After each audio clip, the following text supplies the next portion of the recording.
Hai semua ejen keselamatan, selamat datang ke misi kita hari ini. Kita ada satu tugas yang sangat-sangat penting dan menarik. Kita akan belajar selok-belok keselamatan di dalam bengkel. Dah bersedia nak jadi pakar keselamatan? Jom kita mula. Pernah tak awak terfikir bengkel ni ada tak bahasa rahsia dia sendiri? Jawapannya memang ada. Dan dalam perkongsian kali ni, kita akan pecahkan kod rahsia tu sama-sama. Mesti seronok ni. Okey, jom kita selongkar. Bahasa rahsia ni sebenarnya ialah simbol-simbol keselamatan. Ia macam lambang khas yang direka untuk bagi amaran tentang bahaya dan pastikan kita semua selamat. Anggap je ia macam peta harta karun, tapi untuk keselamatan. Baiklah, misi pertama kita. Kita kena pecahkan kod warna rahsia. Setiap warna yang awak nampak pada simbol-simbol ni sebenarnya ada mesej yang tersendiri tau. Jom kita tengok apa maksud setiap satunya.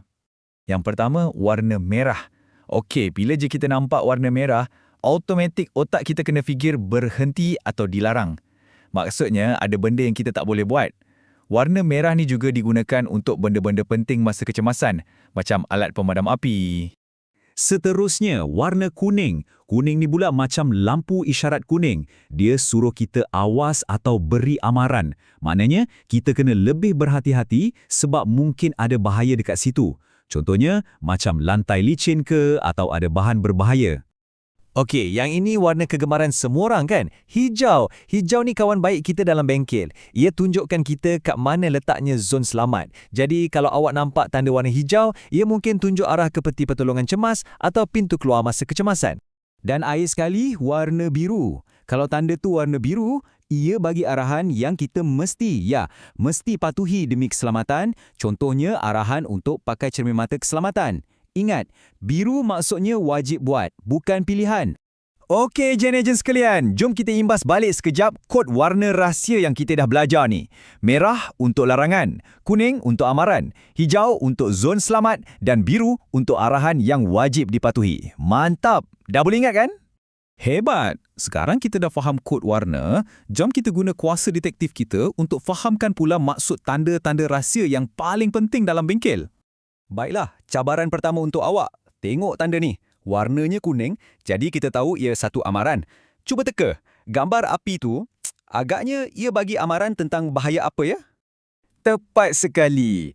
Tanda ni beri amaran tentang adanya bahan yang mudah terbakar. Maksudnya, dekat kawasan tu, kita kena lebih berhati-hati dan pastikan tak ada sumber api langsung. Penting sangat ni. Dah sedia untuk cabaran seterusnya? Ini satu lagi tanda amaran warna kuning. Ada gambar orang macam nak terjatuh. Agak-agaknya amaran pasal apa pula ni? Fikir sekejap. Betul, ini amaran untuk lantai licin. Tanda ni nampak simple tapi sangatlah penting untuk elakkan kita tergelincir atau jatuh. Jadi kalau nampak tanda ni, jalan perlahan-lahan dan hati-hati, okey? Okey, kita beralih ke tanda hijau pula. Ingat kan, hijau tu kawan kita, ia akan bawa kita ke tempat selamat. Jadi tanda yang ada gambar orang berkumpul ni, agak-agak ia nak kita pergi ke mana ya?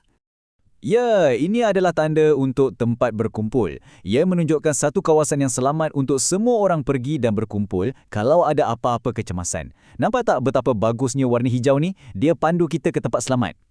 Satu lagi tanda hijau yang super penting. Saya pasti awak semua pernah nampak tanda ni. Ada gambar orang berlari keluar dari pintu.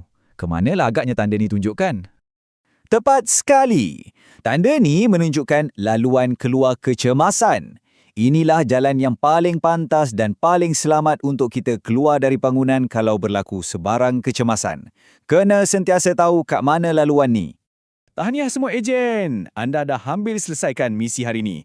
Dengan memahami semua simbol dan tanda ni, awak semua sekarang dah rasmi jadi seorang pakar keselamatan yang hebat.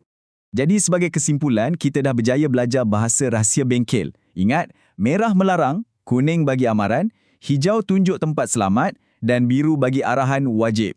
Bila kita faham semua ni, kita bukan saja jaga diri kita, tapi kita jaga kawan-kawan kita juga. Dan jangan lupa cogan kata kita sebagai pakar keselamatan. Lihat, fahami, selamat. Sentiasa lihat simbol di sekeliling awak, cuba fahamkan maksudnya, dan insya-Allah kita akan sentiasa selamat. Sekarang, ini misi sebenar untuk awak semua. Lain kali, bila awak berada di bengkel atau kat mana-mana pun, cuba perhatikan sekeliling dan kira berapa banyak simbol keselamatan yang awak boleh kenal pasti. Jadikan ia macam satu permainan. Selamat menjalankan misi ejen.